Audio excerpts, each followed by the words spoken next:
while I'm having a pain flare, I thought I'd come on here and talk about it, so people might be able to get a little insight into the pain that I personally experience. So tonight I'm having a lot of issues with my eyes hurting.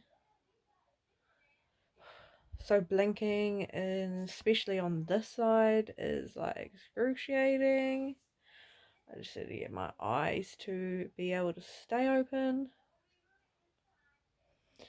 I'm experiencing lightning strikes down this side of my face that literally feel, well, here's one on this side.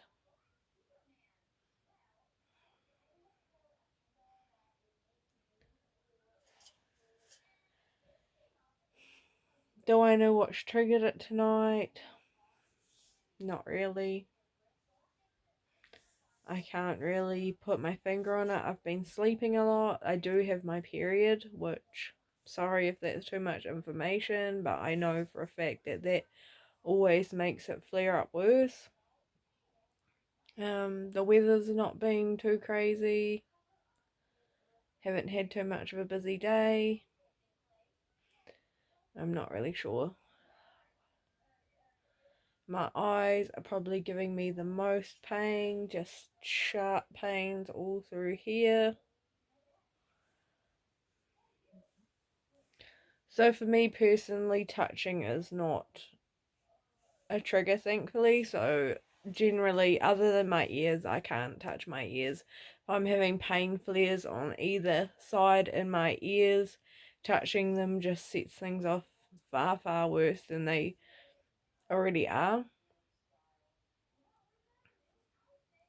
So tonight I've taken my gabapentin, my lamotrigine, my amitriptyline, brufen, 1-codeine, and Panadol. I'm just waiting for hopefully some relief.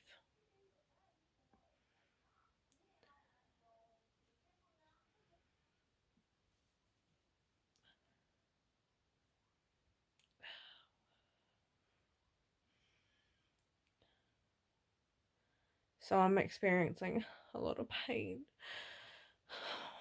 in my left ear. It's like being stabbed in the ear with a hot poker.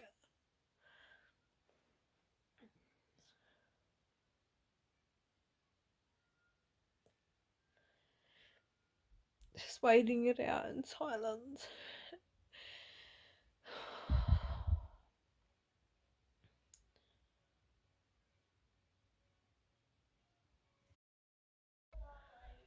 Whew.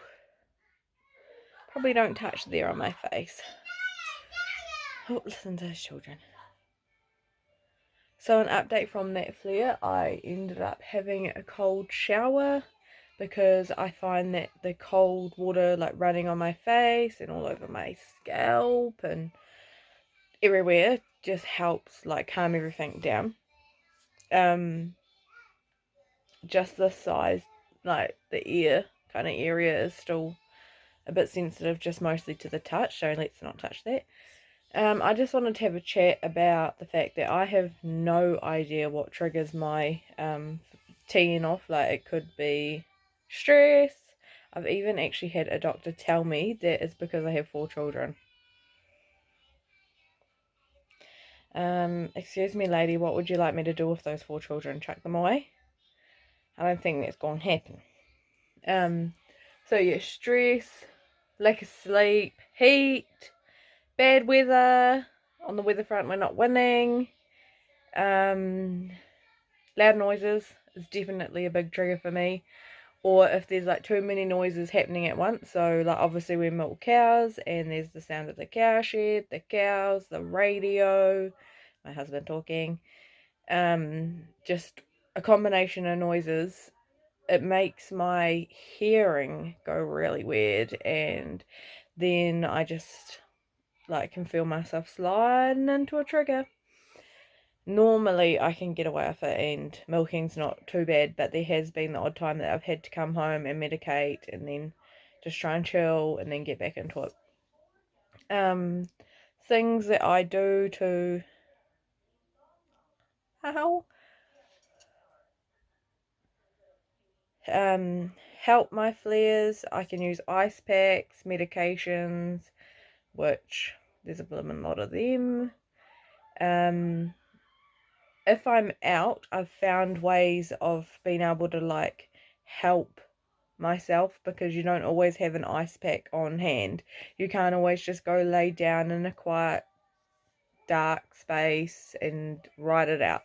So if I'm in the car and I start flaring up, I can either turn the aircon full bore and put the um, little vents so that they're facing straight on to whatever side's having an issue, or I put my hand up against the window, only really works in winter, but put my hand up against the window and get my hand really cold and then rest it on the side of my face, and it's almost like having an ice pack. And it's the same like at the cowshed. Like I just fill up a bucket with cold water, dip my hand into the cold water, and then just hold that onto my face, which can settle the flares up. Lately I've been having a lot more teeth pain, which was something that I really only experienced in the early days of being diagnosed. Like I've had the odd pain run through my teeth because it all started in my ear. So the first symptom was earache, and I thought that I had ear infection. And then in the weeks following, it just ran down my jaw, and it literally felt like all these teeth were had a million holes, and they were just completely rotten and excruciating. It was. But lately, like even now, I can just feel little twangs of pain running through these teeth, the bottom teeth, and I haven't really had that in a while. One thing that does trigger is chewy meats. I can chew chewing gum all day, fine, not a problem. As soon as I eat a steak, if it's a little bit chewy or a little bit gets stuck like in between my teeth, then that's like excruciating pain. So I try my hardest to avoid red meats. Um, but I love red meat, so trying my hardest doesn't really help, you know. You just like I just forget in the moment because I'm such a foodie how bad the pain is actually going to be, and I think it'll be a great idea to eat the steak and then suffer a lot. So yeah, that's just my main triggers I can think of. Like my pain, the most common pain, which I haven't really been getting since I've added in the lamotrigine, is just a burning sensation. And I tell people like that old wives' tale when someone's talking about you and your ear feels like it's on fire. Well, I just get that down the whole side of my face, like excruciating burning feeling, like my whole face is literally on fire. And that can either lead to extreme shocking or just staying like that all day. But since adding that lamotrigine, I've had that far less. Just the squeezing sensation, like it feels like my head is in a vice grip and it's going to be squeezed and my brains is going to splatter out the top. So yeah, I'm lucky because since being diagnosed with trigeminal neuralgia, I have joined a lot of communities and I know there's a lot of people who struggle to eat at all. They can't talk, they can't move their tongues, they can't blink, they can't breathe. You know, it's just constant excruciating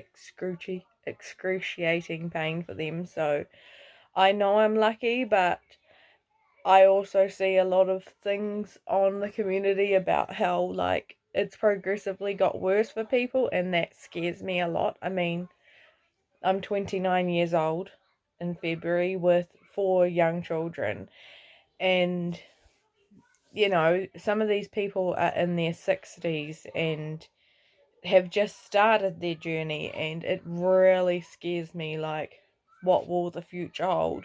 How bad will I get? So I really just try to ignore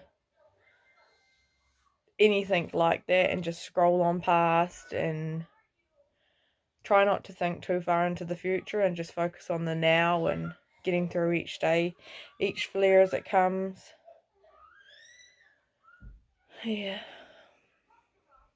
I just wanted to update and say I'm feeling better from that flare. So I realised when I was editing this video that I contradicted myself and said that I don't know what flares up my 10, but I do know what flares up my 10. And what I mean by that is that all the above things can set it off, but also nothing can set it off. I mean, I could eat chewy steak tomorrow and nothing at all happen. That's a lie, because steak always sets it off. But I could sit outside in the sun for a whole day and nothing happen, or I could walk outside and have to go back inside straight away. Yeah, so although I do know what sets it off, it doesn't mean that that necessarily is actually going to set it off. So I just wanted to clarify that. Just had a smash on my son's boxing bag. It was a Christmas present from me and my husband, and man, that is the most amazing stress reliever in the whole world. Insane. So good. Bye.